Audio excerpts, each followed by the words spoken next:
Now it's March, and I want to talk about deer hunting. We always have deer hunting on the brain, and I hope you're here because you have deer hunting on the brain. There's always something to do. And if you're like me, I don't like waiting until September to plan. I really like, part of the fun to me is the strategy and looking ahead and saying, if we do this, I think we might be able to shoot this buck.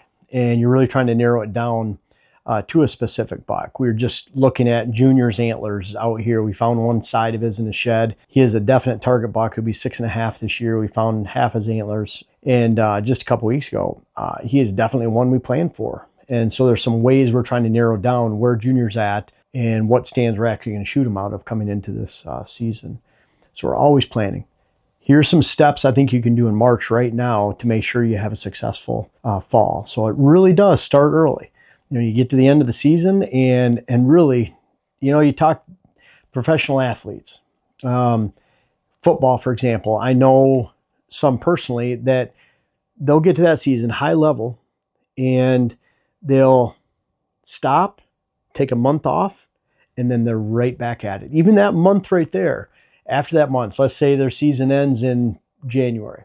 Well, mid-February, they're back at it. And just because they're taking that month off, they feel like they have to work 10 pounds off. They got to get back into their diet. So it's not even just exercise. It's diet, exercise, mental focus, and that regimented amount of work every single day. They're going to do their job every day. This isn't a job, but the preparation is the same, meaning you can't wait till the last minute and just go into your first game. You can't wait till the last minute and go into your first set. Number one, what to scout. I love this time of year because there's no leaves. Today, for example, it's supposed to be 70 degrees. It was started out at 28 degrees in the morning. It's supposed to climb a lot of degrees to get up to 70, but then beautiful weather. Drying out now, perfect time for walking in the woods. And I love it because there's no leaves, there's no bugs, and you can actually see the sign. I want you to make sure that you're making a note of what you're seeing for sign right now versus what that sign should have looked like in the fall. If the two don't match, then you might be looking at the wrong sign. And I mean, if you have pellets on top of pellets, there's a lot of areas that deer will hang out right now, more of in winter habitat, winter cover, that they would never be in during the fall. They're eating winter food sources that they would never be in the fall. We just did a crop circle video where we flew over all of our food plots here, about 19 acres total, clover, brassica, green blends for early season, and corn. So we looked at those four groups on different plots, added up the amount of food circles across the board, and then came down to what the deer were feeding on, the number of circles during a mid-February snow per acre. And so you can look at per acre, what are they feeding on the most? And it was really interesting because corn was hit huge at that time during that storm if there was corn. So there's a lot of zeros on fields with corn because there's no corn left. But where there was corn, there's feeding circles everywhere. It was almost too hard to count. But that corn is not eaten in November. It's not eaten in October. And it's not eaten in September. So very misleading if you look at that where they're feeding right now. Look at another thing, our all power greens, our green blends, hit extremely heavy the end of August, September, October, early November. Right now, it's almost like blank snow because it's more of an early to mid-season crop. Brassica had the most hits per acre. That was the most consistent across the property.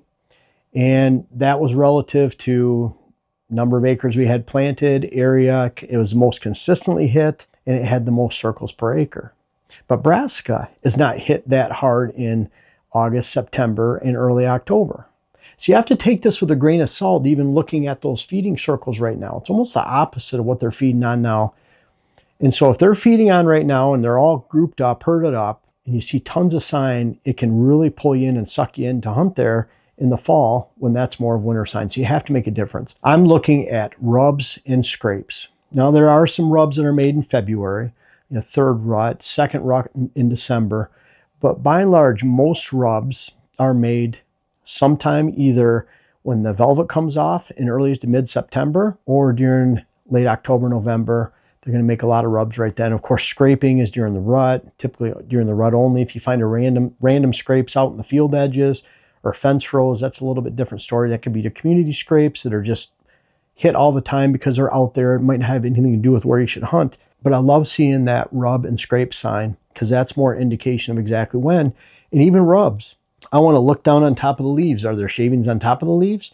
are shavings under the leaves. Because if they're under the leaves, leaves fall and sometime in October to November, and that means that that was an early season rub, probably in September. So that's an indication of where you should hunt in the early season versus even the rut. If you have early season rubs where those shavings are under the leaves, then, and you don't have any October, November rubs where those shavings are on top of the leaves, then that tells you a big clue to where those deer are in the early season versus late. A lot of times, again, it boils down to food. And that's why it can be so misleading right now. So really ask yourself, is the sign I'm looking at fall sign, or is this from the winter? There's a big difference often as it indicates where you should hunt. Number 2, mock scrapes. We love putting mock scrapes any time of the year, but especially this time of year. I love when I can go into an area that I think I might hunt, or we have a couple of small little hunting plots that we're building, putting out a mock scrape, putting a camera on it, and watching what activity comes through that area. Could be that I find this great stand location. Dylan and I, the first time we were here in 2020, we went turkey hunting. We hadn't done anything on the property except sprayed for switchgrass in a couple areas to get some of our switchgrass fields going. And we went turkey hunting, and one of the first things we did was put up a mock scrape. And that area we still hunt today, not that exact spot, but within 20 yards. 30 yards. So that area has been a really strong area for us, and it's very important. First thing we did is put a mock scrape out before stand locations, water holes, travel corridors, even planting the switchgrass. It's the first thing we did. And Dylan shows footage of that, and people will say it's kind of goofy, you guys out there being in turkey clothes and camouflage while you're doing this. It almost looks like made up, like you just wanted to model the camo, when really it was because we were turkey hunting. We had a rake in the side-by-side or truck, and we went ahead and made mock scrapes. So it's one of my favorite things to do. I get them started early. Don't need to use any ropes or other gimmicks or scent on them. Just use a natural vine, hang it over a scrape, make about a 3-foot circle. I have over 60 mock scrape videos on this channel. Just look up my playlist under the channel of mock scrapes. You'll find it very easily. There's a whole bunch, and everyone I talk about. I'm not going to go into length about how to make them, but it's extremely easy. We estimate that each one should cost under $1 for you to make. So don't go buy this garbage. Don't put ropes up. I've seen tens of thousands of scrapes, mock scrapes, on client properties. You can imagine I've been to 1,700, almost 1,700 clients sometime this year anyways, but I've been to a lot of clients, and I've seen a lot of mock scrapes, up to 200 on one property. They were all ropes, and none of them were hit. So I've seen a lot. I've seen a lot of examples of what to do and what to not do. And then you have to ask yourself, mock scrapes, you're putting out cameras, maybe, but you're at least finding a tree where you can put a camera. So when I put out a mock scrape, I want to, boy, if I think that's a hot spot and I'm going to be hunting there, maybe I'll put a scrape or a camera there. I always put a camera at my stand locations. So then you need to ask yourself, are you putting this in a hunting spot or a summer location? Summer locations are great for seeing bucks, buck ID, making sure that buck is still alive, but they're more on mineral sites and open areas, open ag fields. And deer always move perpendicular to their feeding areas during the summer, meaning the field edge is here, their food sources here, their bedding areas here, and they move out. At night, they might move in any number of directions from there, and then they come back. So it's more of a perpendicular movement. When you see the rut start to happen, this movement changes and is more parallel to the field edge. And that's when you might have a stand location with cameras, and each one of those mock scrapes, and both of those will be hit in October, November, 15 minutes apart. But then during the summertime, neither one are hit because they're all going out this right here corridor where you don't have a camera. And if you're off by 50 yards, you might not see them. So it's cool to pick up summer bucks, but if you're really on your camera game and you're scouting your visuals, then you know if a buck made it through the season or not. You find his antlers, you get a late season picture of him. Regardless, you see him during the summer, but you typically know if that buck is still alive if you're in tune with your buck herd in the area. So I'm not doing this for buck ID. I want to see when they move through a hunting location, are they consistently moving through in the exact spot I want to shoot them? That's where the mock scrape comes in, where the trail camera is, and that's why I want my trail cameras at my stand locations, my hunting locations. And that's why I choose this route right here of placing my mock scrapes and cameras on hunting locations, because I want to know. I don't care if I only get a picture of that buck twice during June, July, August, September, twice each month. If I know he's going to come in the fall. LL Beams is a buck that he's 6.5 years old. He'd be 7.5 this year, I think is what it is, Dylan, or 6.5. Oh, he's got to be 6.5 this year. At least 6.5. He'll probably be 7.5 this year. I think so. Yeah. And I wounded him. I'm hoping he's still alive. The neighbor, we haven't got any more updates, and the neighbor has a picture with a buck with a hole in that spot and no antlers. He dropped him December 14th, another picture in January. So we're hoping he's still alive. That's all we can go from. We don't see LL Beams other than some type of midnight cruise during June or July or August to say, I think that's LL Beams, until he's hardhorn the end of September. Then he's consistently here the end of September, October, November, December, January, unless I shoot him and he goes back to his winter range, and hopefully that's what happened. But bottom line is, where he's at during the summer, I really don't care, because typically these bucks are about a mile and a half away during the summer versus where they're at in the fall. So when they do come through in the summer, I want them to be right in front of my hunting stand locations. I want to know those are the trails they're using, and maybe I need to adjust before the season, even tree stand, mock scrape, but that mock scrape is the first thing, because I'm not going to hang a mock scrape where I don't intend to hunt. I'm not going to hang a trail camera typically where I don't intend to hunt, and of course you're only hanging a tree stand where you intend to hunt. So I want all three of those together, and if I'm not seeing the movement I'd like to, knowing a buck might be going through that area during the summer, then I might need to adjust by slightly for hunting season, because all those trails will come into that mock scrape, and that's where I want to be. That's one of the reasons why we put water holes in the second and third years we were here, because you want to make sure with mock scrape, everything, yeah, that looks like a good spot. You can make some guesses, and we do that. But boy, once you have a few years into that, you know exactly where those water holes should be. So number 3, deer work, pre-leaf. I love pre-leaf deer work. It could be that I'm stands, moving stands, taking down stands, stand maintenance, access routes into those stands, and then shooting lanes. Those are all better completed when there's no leaves on the trees. So I like doing that. Even if I hang the stand or not, that's not the point. The location is incredible this time of year. You can see the entire lay of the land. You can see all the fall sign rub scrapes. It doesn't blend into the woods. They stick out really well right now. And so I love looking this time of year for, we need to put a stand in that location based on these rubs and scrapes. This sign right here that we expected there, yes, it is there.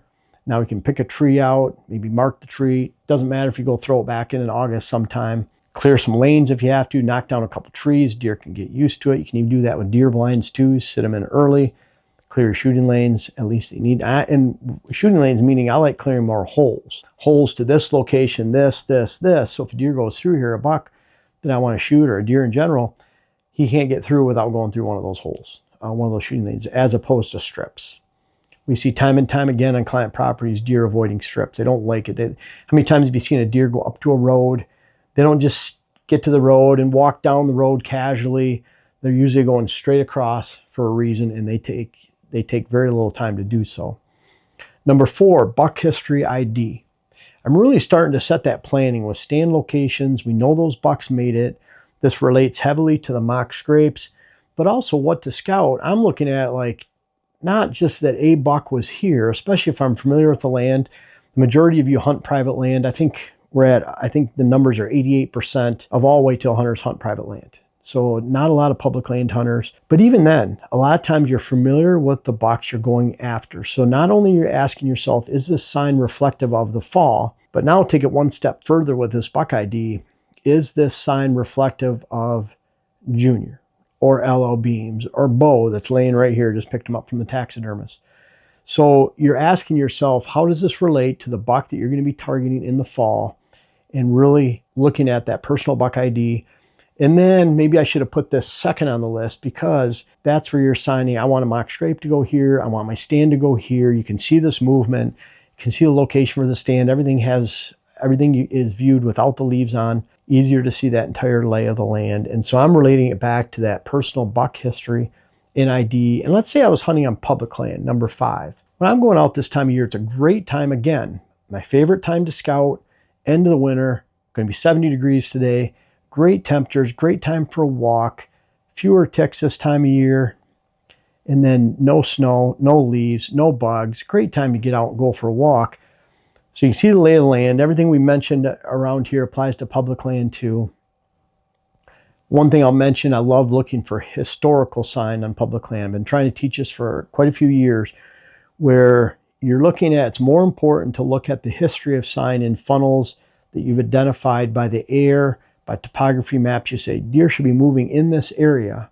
And then you go out there and you see it's full of historical sign, meaning rubs and scrapes for years. So I'd rather see an area that potentially was hit 6 or 7 or 8 out of the last 10 years with rubs, as opposed to a spot that was only hit last year. I want to see that history of sign in area, because that's going to indicate where I want to hunt. That's going to indicate a really hot spot on public land. But one really good thing to look out for right now when you get out there and before the foliage comes on and leaves is I'm scouting people on public land as much as I am deer. I want to see where their deer blinds are, any glow tacks in the trees that stick out a lot better now than when there's foliage on, ribbons, hatchet marks in trees like there used to be in the UP and Michigan. A lot of people do that.